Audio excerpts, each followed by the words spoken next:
The stadium lights had barely settled into their steady glow when the first chant rolled down from the stands like distant thunder. It started softly, a murmur, a rhythm, a name. Then it grew. Ronaldo, Ronaldo. You could feel it in the air before the ball even moved. Something was about to happen. Not just another goal, not just another win, something that would tilt a season. And by the time the final whistle blew, the table had changed, the title race had shifted, and once again, Cristiano Ronaldo had ridden himself into the center of the storm. The night the summit changed. It wasn't just another league fixture for Al-Nassr. Not this one. The table was tight. The pressure was heavy. Every point mattered. Every mistake could define months of work. Across the country, rival fans watched with folded arms, waiting for a slip. Waiting for age to catch up with the man who refused to slow down. And there he was. Cristiano Ronaldo walked out of the tunnel with that familiar stillness, the kind that hides fire. At 40, he no longer sprints out with youthful chaos. Now he walks with intention. With calculation. He wasn't chasing history anymore. History was chasing him. A game that didn't start easily. The first 20 minutes were tense. The opponents pressed high, disrupting rhythm. Al-Nassr's midfield struggled to find passing lanes. The crowd grew restless, not angry, just anxious. They knew what was at stake. From the technical area, instructions were shouted. Arms pointed. Adjustments made. But Ronaldo remained calm. He drifted left, then right, dropped deep, tested defenders, watched their reactions, measured their breathing, studied their hesitation. Great scorers don't rush, they wait. And then, in the 28th minute, it happened. The first strike. The move began quietly. A quick recovery in midfield. A diagonal pass slicing through two defenders. Ronaldo made his run half a second before anyone else realized it was time. That half second is why he's different. He didn't look at the goal. He already knew where it was. He didn't look at the goalkeeper. He already knew the angle. One touch. A shift of balance. A strike across goal. Net. The stadium erupted. Not because it was spectacular, though it was precise, but because it was inevitable. It felt like gravity. Like something that was always going to happen. He didn't over-celebrate. No wild sprint. No prolonged scream. Just a look toward the crowd. A brief nod. Job started. The response. The opponents didn't collapse. They fought back. That's what made the night memorable. A curling effort forced a save. A header rattled the crossbar. For a moment, the league summit seemed fragile. Halftime arrived with tension still alive. In the dressing room, there were no cameras. No microphones. But you can imagine the words. Focus. Patience. Control. And above all, finish it. The second half, where legends close games. Some players score when the match is open.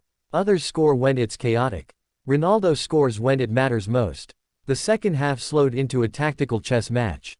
Fouls broke rhythm. Substitutions disrupted tempo. The clock ticked louder with each passing minute. At 67 minutes, Al-Nassr earned a free kick just outside the box. The crowd stood up instantly. They've seen this movie before. He placed the ball carefully. Stepped back. Adjusted his socks. Took a breath. The whistle blew. The strike wasn't about power. It was about placement. The ball rose cleanly, bent just enough, and dipped viciously over the wall. Goal. Brace. And with it, control. The goalkeeper didn't move. The defenders didn't react. They only turned to watch the ball settle in the net like it belonged there. This time, Ronaldo let it out. A roar. Arms wide. The summit was within reach. More than just 2 goals. Statistically, it was another brace. Another entry in a career filled with numbers. But this one carried weight. It pushed Al-Nassr to the top of the table. It silenced critics who had begun whispering about age. It reminded everyone that scoring doesn't disappear, it evolves. Ronaldo no longer relies purely on speed. He relies on anticipation, on positioning, on mental sharpness sharpened over 2 decades at the highest level. The crowd didn't just celebrate goals. They celebrated resilience. The shift at the top. When the final whistle sounded, players embraced like a burden had lifted. Coaches shook hands firmly. Fans stayed in their seats longer than usual, soaking in the moment. League leaders. It looked different when you saw it written beside Al-Nassr's name. Across social media, the reactions flooded in. Analysts dissected the movement before the first goal. Former players praised the discipline in the second. Rival supporters reluctantly acknowledged the impact. And once again, the conversation returned to Ronaldo. How does he keep doing this?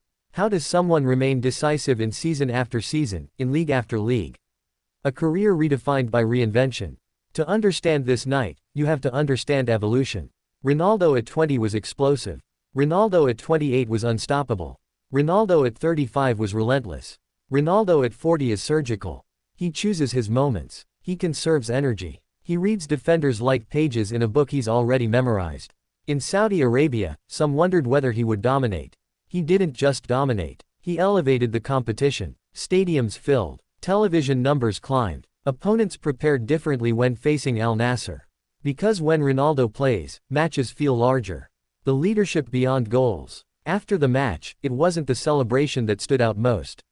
It was the way he spoke to younger teammates near the sideline. Pointing, explaining, encouraging. This is the phase of his career where legacy extends beyond statistics. It's about influence. Al-Nassr's younger forwards move differently because they train beside him. They study how he times his runs. They watch his discipline in recovery sessions. They notice how he never wastes a repetition. That culture matters. And on nights like this, culture produces results. Pressure, criticism, and silence. Every season brings doubt. Can he maintain form? Is he slowing down? Will he adapt? Questions swirl louder when a player has nothing left to prove. Ironically, success creates higher standards. But Ronaldo has always responded the same way. Not with interviews. Not with arguments. With goals. This brace wasn't loud in its technique. It was loud in its timing. When the table needed shifting. When momentum required a push. When belief needed reinforcement. He delivered. The psychological edge. Opponents feel it before kickoff. When Ronaldo stands in the tunnel, there's a psychological current. Defenders track his movement even when the ball is nowhere near him. Midfielders hesitate before pushing forward, aware of the counterattack threat. It changes games. That first goal didn't just add one to the scoreboard. It changed how the opposition played. They stretched more, pressed recklessly, created spaces they wouldn't normally leave. And that's when experienced teams strike again. The summit isn't safe yet. Topping the table is one thing. Staying there is another. But nights like this create belief. They give teams reference points. When future matches grow tense, players will remember this fixture, the pressure, the response, the brace. They'll remember who stepped forward. Ronaldo has built entire careers on moments like this. Beyond 500, beyond numbers. Somewhere along the journey, statistics stopped surprising people. Another milestone. Another record. Another headline. But the real story isn't the total. It's the timing. The consistency across eras. From Europe's biggest stages to Saudi Arabia's rising league, he has remained decisive. And that consistency fuels nights like this. The crowd's last chant. As fans slowly exited the stadium, the chant returned. Sayuu. Not as loud as during the goals. But deeper. More satisfied. Because this wasn't just about entertainment. It was about ambition. Al-Nassr didn't just win. They climbed. And at the center of that climb stood a player who has built a career on elevating teams at critical moments. The final image. Long after the cameras switched off, Ronaldo lingered briefly on the pitch. Hands on hips. Looking around. Maybe taking it in. Maybe calculating the next challenge. Because for him, summits are never destinations. They are checkpoints. And if this season has proven anything, it's that even now, when most careers are stories told in past tense, Cristiano Ronaldo continues to write in present tense. 2 goals. 1 night. A shift at the top. And a reminder that greatness, when disciplined enough, doesn't fade. It adapts. And fires again.